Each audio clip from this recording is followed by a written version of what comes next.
Hello, everyone, and welcome to Warbound, a casual World of Warcraft podcast. I'm your host, Aleris, and with me, as has been the case, is Theo. What's up, everyone? Um, we were not prepared for this week. Uh, it's just kind of an off week for me in my personal life, and so we're gonna have to figure it out. But the good news is Theo is flying out to visit me next weekend, so we might not even have a podcast next week. But we'll see. See if we can figure something out. But Theo, how was your week in WoW? Did you get anything good from the vault? Oh Lord, did I get anything good from the vault? I actually don't remember what I got from the vault on my main, but I know I'm not having to pick sockets just yet, which is, I guess, a good sign. I feel like this time in a season, I'd normally already be like having to just get the tokens to get sockets. That's funny. I've Um, never. but You want to know how casual I am? I've never picked a socket upgrade. oh I yeah, literally I make sure I have like one socket, two sockets, especially now that I have the embellishment with you. But mm, I literally don't pick the socket ever. I'm probably like the worst character ever. I yeah. also No, apparently don't bring flasks to Mythic Plus, so Oh Lord, yeah.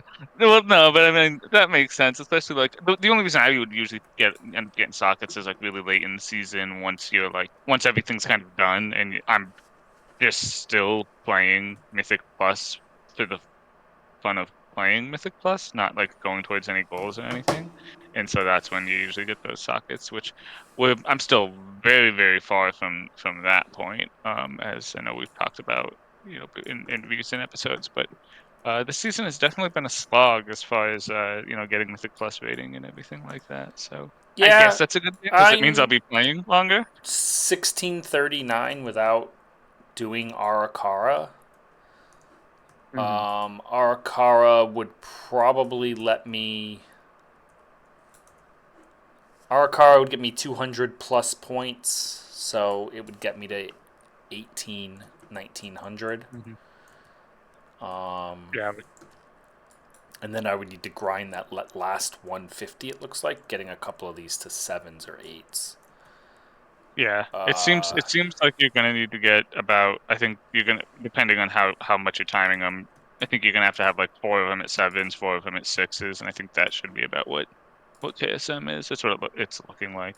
but Because I'm also only 614 and stuff, so I think there's no rush. Uh, is kind of what I'm feeling. But yeah. we are on Queen Anne Sarek. We progressed a little bit. I at least got the like tank dance down with her. That's Yeah. difficult, so I feel like we started to hit this. You know, you pull a boss so many times, you start to see, you start to just know, Oh, like literally, your body remembers when something is going to happen. hmm. As well, I also feel like sometimes you also uh, start to forget when things are going to happen. I definitely Yeah. had a couple where it's like all of a sudden my DBM is yelling at me that a tank buster's coming, and I was like, panic, push buttons. Not like Mhm. the, oh, I know it's coming after this, but I started to at least see the like, this ability happens, then we're gonna get this, then the tank buster's coming, and Yeah. I need to be here or I need to be there, rather than just like going right back into DPS or whatever. Um, she's it's I feel like it's kind of akin to Sire Denathrius in and Castle Nathria. Hmm. Um, but I don't know your thoughts on it as a healer, or Yeah, I mean it's I mean that first phase just seems so brutal with like the amount of damage that's going out. Also, I mean, I was that whole progression night, I was not having a good time because I made the poor decision to try out the Chrono Warding hero talent on while we're progressing because Flame Shaper just got massively nerfed, which was Giga 100%, nerfed. yeah, which was 100% warranted. I would have liked if they would have done that a little bit sooner because we knew on week one that it was way overtuned. I think I think that they held off on the nerfs because they saw that, Race for World First guilds were stacking evokers, and if they put those nerfs, like if they had hit this 50% nerf on evokers, it would have taken Liquid and Echo and Method 400 extra pulls to kill Queen Answer because they would have had to completely redo their comp, get new healers in, and things like that. So makes sense that of the timing. It just kind of sucks for like casual guilds like us, where I'm just like so used to playing it one way, and then now after the huge nerf, I'm like, do I learn a new the chrono warding? Do I keep doing it even though it's nerf? Which I think the play after having done both is to continue to play Flame Shaper. It's kind of the But I was nice thing basically, with yeah, Prot Warrior is both specs are viable. Like I could really yeah, be running Colossus if I wanted to, especially in raid, and all it does is add an extra button for me to press. It's like really yeah, not just the way the spec plays, where you're just shield slamming all the time, thunderclapping all the time to get rage, to get shield block up, or get ignore pain online. yeah. And it's like shield block is number one, or ignore pain. I just need trackers to track those, and it's like it's not a difficult spec. And I like that even in War Within because of the hero talents and stuff. They even cut one of the like capstone talents that you could play because I when I first started playing it, it was like Avatar, um, what is it called? Shield Charge, Champion Spear, and then the like Thunderous Roar or whatever it is. Yeah, Thunderous Roar. Yeah. And you had like 4 1 minute 90-second cooldowns that you were just like always clicking on. Cyclone too, yeah, But now it's just three. Colossus just adds the fourth. Like it's really not bad. yeah. But we have what I would say we have the two meta tanks just by chance or whatever. Like we obviously A Blood Decay and Warrior, yeah. decide these back in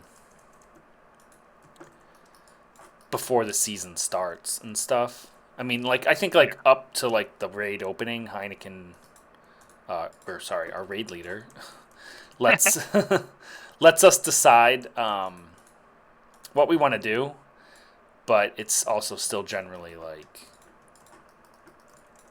you need to have a character at this item level, Yeah, no, we're and pretty, like you could get 2 or 3 characters up there. I definitely don't have the time to do that. yeah. Not when I want to go play TCG Simulator. Always, This is always the outlook definitely one. the least amount of WoW I've played since launch Oh, yep, this same, yeah. week. And I want to talk about Raid more, so I won't talk the other reason why I haven't been playing, but it's also that the Mythic Plus aspect of it, but that's a whole other thing.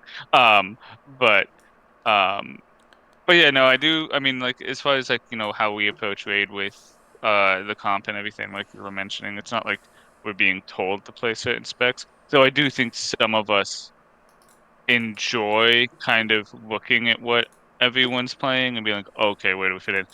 Oh Like yeah. Well, specifically, I know, well, I look at me.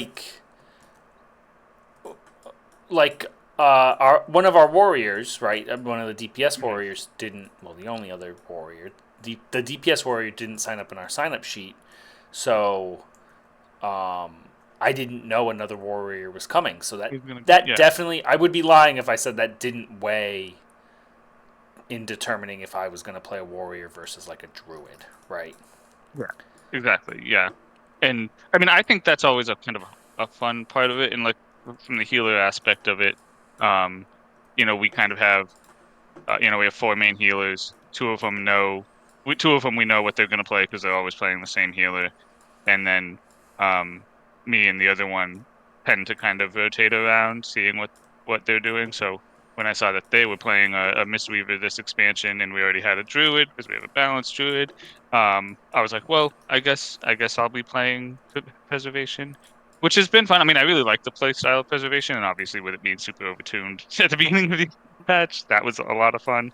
Um, but I think that's a kind of a fun aspect of rating, not being like told you have to play this, but like when we have that sign up sheet to be like, okay, what would fit into this comp? And like we had no evoker, we didn't even have like an Aug or a devastation evoker, so Yeah, I wanted I just to don't test that. see, like, there's probably people out there, kind of like my wife, I guess, who really like dragons, but even she didn't play a Yeah. evoker. She went back to her mage Well, actually, while she I think mained an yeah, evoker in Dragonflight. So it's like, yeah. I I don't don't think know. the yeah.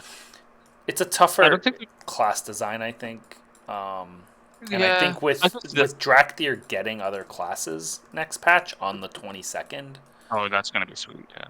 I think, like, I might race change to a Drakthir. I don't know, but Oh, my I priest is think we're gonna definitely see gonna be evokers even fall off more, despite them having this like augmentation, kind of depending on the developer's whims, is either required or useless. yeah, well, and it's not even that. It's like because I know it's kind of a casual podcast, so we don't go super super hardcore, but I do still watch the like race for World Fairs and consume a lot of WoW content and stuff like that. And that's something they were talking about with they were really surprised with how much devastation was brought instead of augmentation.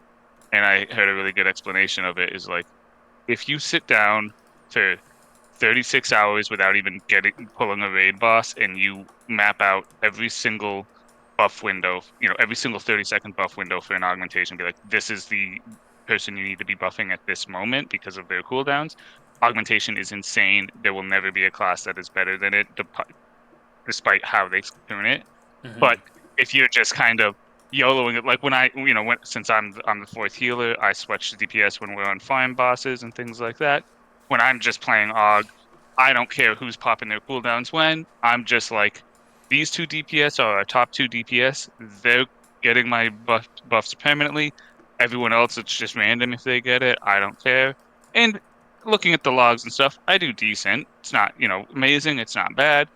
I do decent, but I think that's kind of where Ogg's always going to be. It's either going to be the most insane if someone wants to play spreadsheet simulator and figure out exactly who to be buffing at every 30-second increment in the fight, or it's just going to be kind of a mediocre spec, which probably is a good space for it. Yeah, But I do think to get to your like main point, I do think the evoker fantasy is kind of a miss. It just doesn't. I don't know. I don't really like feel super cool being a dragon. yeah, it is I think this like, I gameplay is think it hit in that it's this like, you are all five aspects combined in a way and yeah. stuff like that. Um, but it does. I just can't put my finger on it. It just doesn't. It's like, so. If you remember Civ Beyond Earth, and I actually bring this one up because Mm, there's a poster sitting right in front of my face for yeah. Civ Beyond Earth. But Civ Beyond Earth, the first iteration of it was like really cool, right? You had like these three separate paths you could take that were all unique and had Yep. different looks and stuff like that. And then in the expansion, they went, oh well, now you'll get like mini amounts of XP towards the other paths as you still take your paths, and Yeah. you can be like 33% harmony and 33% purity and stuff like that. And then your cities, instead of being this unique established art piece of like purity or harmony, ended up these like gray, mixed, not hmm really distinguishable masses. And I feel like that's kind of what happened to evokers, is that they just kind of took all five dragon colors and molded it into a lump of clay, and it just turned Into a gray. and it just turned gray. And it's just Yeah, like, I okay, get cool. that. But again, I've barely played one. I think they're a very unique class in terms of just their abilities and Yeah. the breadth and movement style and stuff like that. But I just don't feel the need to play one. And Yeah. I love the Dragons of WoW, but Yeah. Yeah. um, Um. yeah, I don't know. It's certainly interesting. I think both of us are playing, classes we've never played before. Uh, at least never mained before this expansion, which is interesting. The I will say the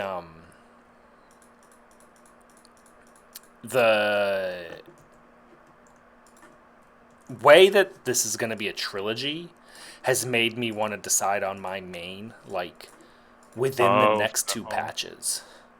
And that's like because I want to be able to be like, this is the champion that started the World Soul Saga and finished it, And I just find that harder and harder to do with this.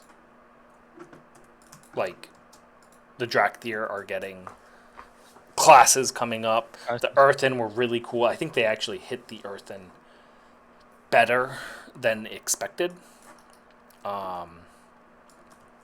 I feel like just the customizations feel good. The voices kind of feel unique. If not, some people don't like them, some people do. But I think they're at least as a baseline, they're unique. So I don't know.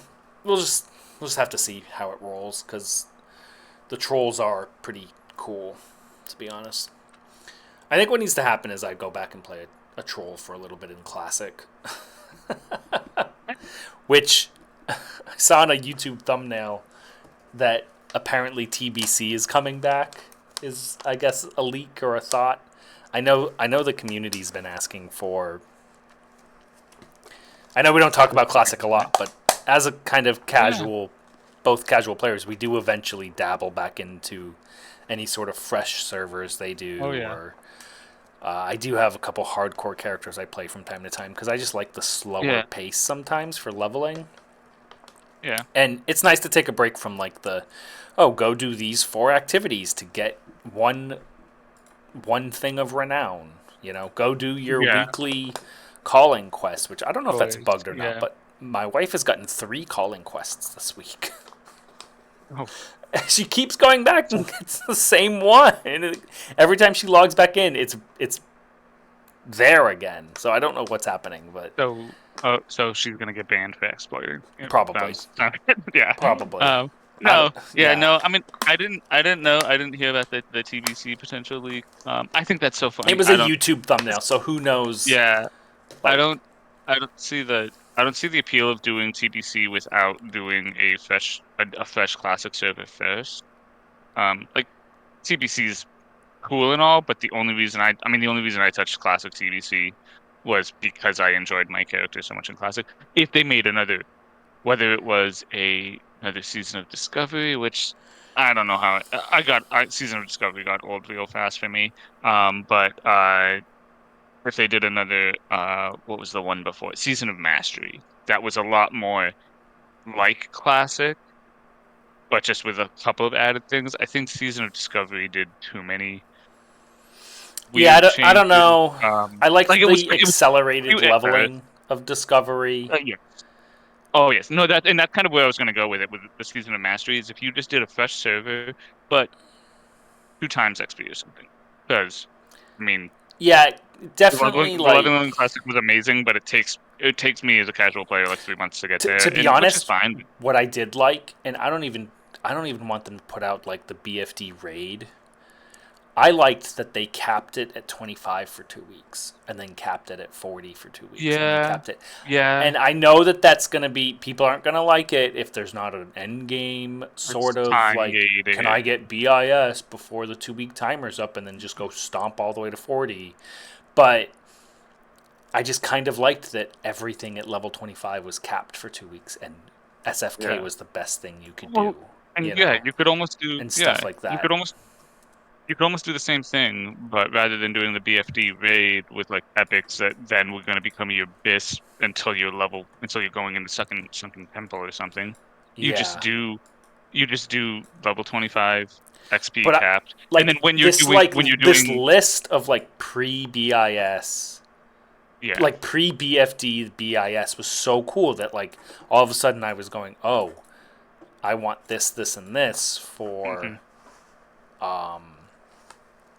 for my warlock or whatever, and I was doing the tank warlock thing, which is obviously like different. But I think season discovery was a cool experiment, but I think next time, just classic with accelerated leveling is like Yeah. I I kind of mean, because think that's all what, they as need. someone who wasn't like Season of Discovery wasn't the main game where I was playing WoW, and for me it was always hard to get back into when I was just like, okay, like I played a bunch of to level 25 back, but then I like leveled the character up to 40, got to 40, and I was like, oh sweet, I'm ready to go.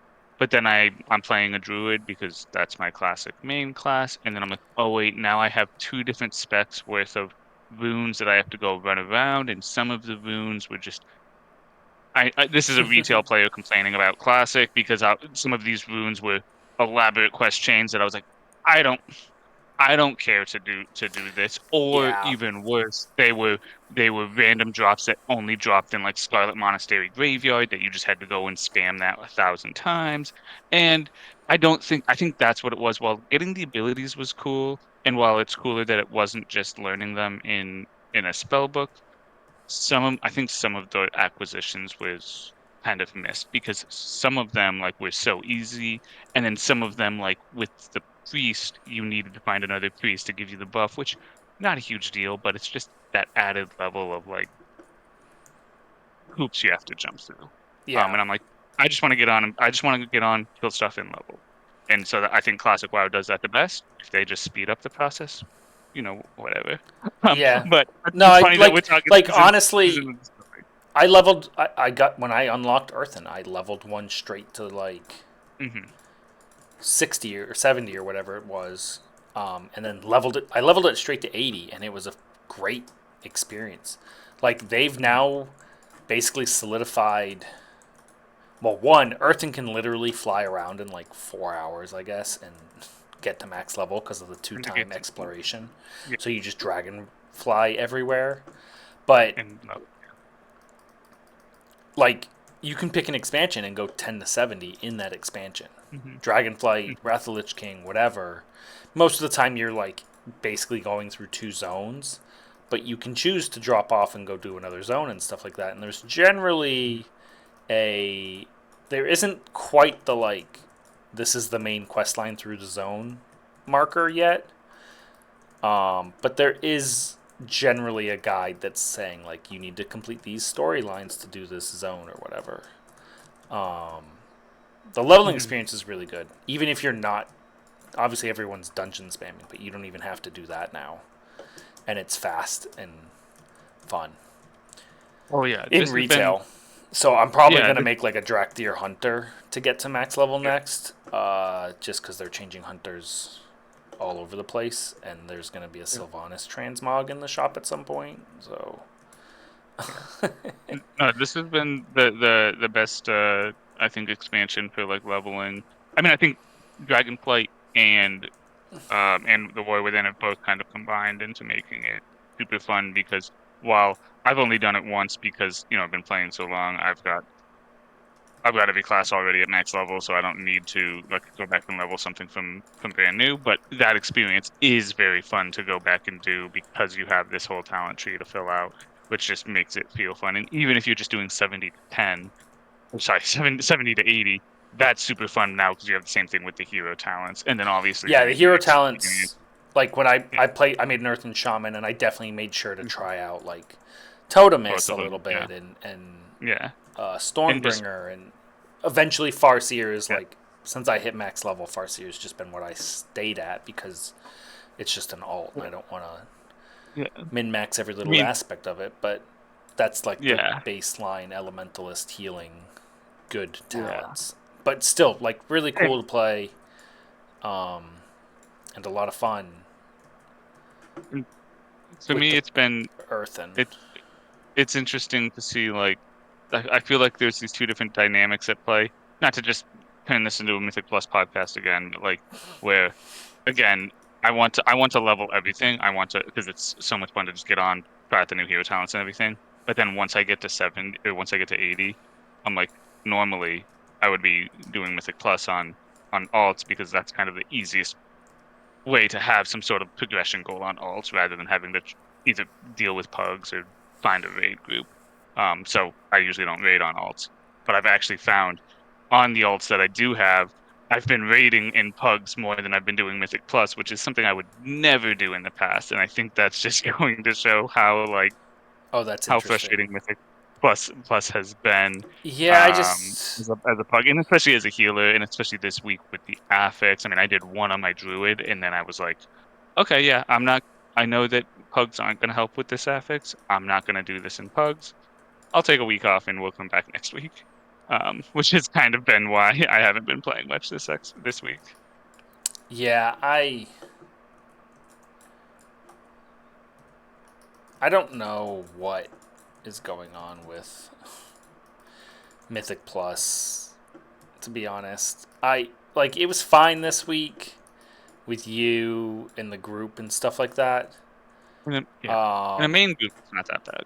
yeah, with one group, like we were definitely in an off week. I don't know if we were just like it was the affix dealing a ton of more damage than it needed to be dealing, or if it was like just an off week for us It as was, a group. it was, yeah, and it was the But first time that we were pushing. yeah, we pushed an 8, We which was not easy. Yeah, yeah, eights and sevens, which that's the other thing with that affix is just the +7, the whatever they call it, challenger's peril or whatever that makes every death count 15 seconds instead of 5. That is just so awful. I mean, I like the I don't idea I don't know why they're not of making. like stacking. Yeah, that I don't know how I feel about that affix at the moment. Yeah, I'm kind of yeah. I mean, I like the idea of making it so you get punished, so you don't just. I think you shouldn't be able to die 30 times on a +8 and still be able to time it because you just rammed it down enough that you eventually got it. Like that's completely fine. But I think adding 15 seconds, especially to like your first death, adding 15 seconds makes it so plus because it's not even 15 seconds. If you have a full group wipe, everyone dies. That's what is it, a minute and 15 seconds plus the walk back. So easily one wipe is 3 minutes off the timer. Even if you can recover from that, like in a like you can have a group that like wipes and be like, okay, no, that's okay. We're gonna still make it. Like if it's your main group, but you get into a pug, first group wipe, someone's gonna leave because they're like, he's we're big. not timing this. It doesn't yeah, it doesn't matter. He's big. And then especially even when deaths are not the healer's fault, being a healer means that you are going to be the one that's like, oh, healer bricks the key, which has always kind of already been the case. Maybe sometimes it's the tank's fault for doing some stupid pull that was too much, but those are the only people that are going to catch flames. You're never going to be like you're never going to catch the mage that died 3 times to because they didn't pop an external cooldown because that's too hard to track in a push That's my situation. biggest gripe with Yeah, Mythic Plus is this was a tyrannical week. We pushed into that it was timer thing fortified. for the first time. Sorry, Hmm. fortified. You're right. And I'm a raider first, so I can handle a 5 minute boss fight. And most of the time, dungeon bosses have even less mechanics and phases than a raid boss. So I can Yeah. do a one target, two target challenging boss fight like Stone Vault and stuff Mhm, like that, where we have the cleave boss and stuff like that. mhm. But ad packs are not Insane. Yeah. they are not the same as tyrannical. I think Yeah. anyone Yeah. can be a raider. I think anyone can Yeah. learn a boss fight if you're just told what to do Yeah. and told what mechanics do. Mhm. I Well, and I think Ad packs are not fair. They're just straight up not fair. When you have 4 targets that are casting Shadow Flame Bolt that will take 70% off of someone's health, There's not enough stun, like, unless you have a meta comp that has the stun rotations of blah blah blah. There's a normal group is not going to have the stun rotation to keep 4 ads from Yeah. casting their normal ability. They Mhm. need to look at what needs to be interrupted, basically. Yeah. Like, what's a Well, yeah, good ad pack? Because yeah. I think there's two things with it. It's just item, or sorry, not item, but ability float, where like every mob has two abilities, which is fine. But then if you put 4 mobs together, then all of a sudden you have 8 abilities that need to be checked and worried about.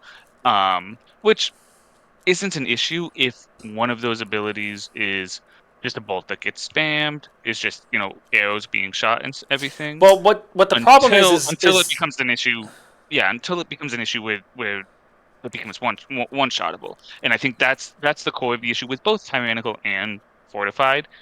Increasing mobs' health, making those fights last longer, that's fine. I think it's the scaling on the damage where then all of a sudden this ability, which normally you can let go off, and yes, it does more damage, but it's not going to kill you. If that becomes a point where, okay, if 2 mobs target our boomkin at the same time he's dead, and and that's we and don't that's get the sun, he's problem dead. is I'm Yeah, a exactly. tank. Which is, If it's yeah, telling me I have aggro, I should be getting hit. My yeah. my Well, yeah. DPS, there needs to be a new cast bar signifier that's telling me this shot, this flame strike is hitting Going. another target, because it's Yeah. I need to know that those flame bolts are hitting me and not our boomkin. It, And that's the yeah, yeah. problem is Blizzard is not telling me where, like in Borealis, right, where Mhm. those random shots are going, and then all of a sudden my mage is dead because all Yeah. 5 things No, targeted not me. at the same time. Yep, and exactly. and I can, Yeah. as the tank, I can take those, right? I have, obviously, as a warrior, I just always have my mitigation up, but I know when to, like, pop my cooldowns, stuff like that. I know if it's a huge group of casters that I'm popping, spell block and spell reflection and stuff Mhm. like that. But I can't. It's not fair to me as the tank or the healer when there is no indication of who is attacking who on an ad pack. Yeah. And it just, yeah, And I it don't just know if there's a because weak aura that tells you. There might be, but probably is, but yeah, uh, that's what's unfair, is when a caster is just like, yeah. no, I'm gonna hit the boomkin 3 times with Shadow Flame Bolt, and Hmm. now they're dead, and now we've lost 15 seconds. Yeah. So Well, and yeah, and it again, feels like it's too yeah, punishing. I just feel like Mythic Plus was fine. I feel like they tried exactly. to change something that wasn't broken.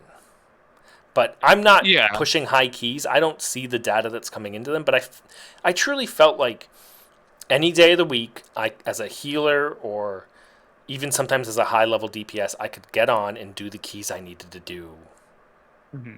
in time, especially since the faction crossover. That the Yeah. player pool is Well, large that's and stuff like that. And I interesting. feel like Yeah. they didn't let that Yeah. player pool change reflect anything, and maybe they're just maybe the call was from higher up that Mythic Plus numbers are dropping off too fast because people are able to get what they want too quickly or something like that. But Yeah. Maybe. Yeah. the game Yeah. is already drawing so many people in. You don't need Mythic Plus to be this. You don't need it to be anything. Fine. you know? Yeah. It's fine. Yeah. No, and because like there is a certain level where, like, yes, that shadow bolt that goes off, should should either, get close to killing someone, but that level is not at a +7 or a +8. There should be, unless It it should be is plus like 10. the most obvious Yeah. mechanic in the world.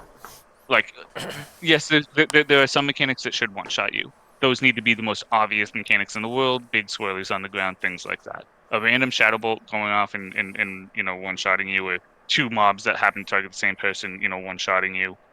That's poor gameplay for a +8.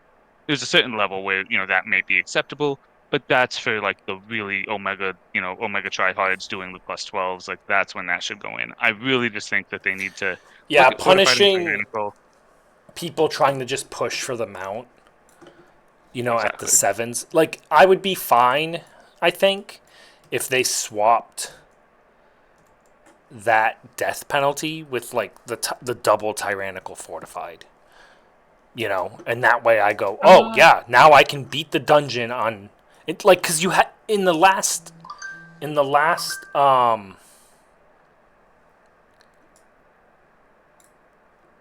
in the last iteration of it, right? You had to do most dungeons on fortified and tyrannical to get the full points. So Yeah. just make the 8 fortified and tyrannical, and then if people want that KSH or whatever the 2500 is, now give them the death penalty to say now you can't just push your way through death. But I don't know. Yeah. See, I Punishing was deaths almost gonna isn't a say, good idea. At least, yeah, like you said, the first 5 or 10 deaths. I exactly. do And understand 'cause there's probably some like cheesy comps you can do where, you're a run back comp or something where you just have all speed buffs and you just yeah. die and then run back all the time or something. Well, yeah, but yeah. But they're Well, not doing and the those at other thing 10, is, you know? yeah, the other thing is also like just if they're going to die on this hill of having a 15 times death, sorry, 15-second death timer, then they need to look at where you spawn after you die. You should not spawn at the entrance ever. You should spawn Where somewhere the last boss where was within you killed. hit the. Always. Yeah, and I mean, there's some like something like Stone Vault that becomes weird because it's not always Oh, the same yeah. spot. I would even go a step more extreme. I would say you die, you got a 5-second timer. It counts down, then you can release, and then you release, and you're 30 yards away from wherever you just died. You just run back in. You go. Obviously, still the same rules. You can't release during boss fights and things like that. But Yeah. if you're gonna have a 15-second penalty, there should be no run back. That's you have the 15-second penalty. You respawn. You pop your speed cooldown to run up, and then you're back in the fight within 10-15 seconds. Yeah. It's All these right. We got to end long it times. there. But I know We're we're a little bit too over, much. but thank you for coming this week, Theo. Yep. Thank you to the listeners. Like, favorite, subscribe. Make sure that you're here for the next podcast. We should be able to get something out next week, but it might be a little late. Maybe I'll just Yeah. talk alone for 30 minutes about the game. Oh, a solo pod that would Oh, be yeah, fun. that would be weird. Yeah. All right. Well, thank you, Theo. Thank you, viewers, Yep. listeners. And we'll see you next Yep. time.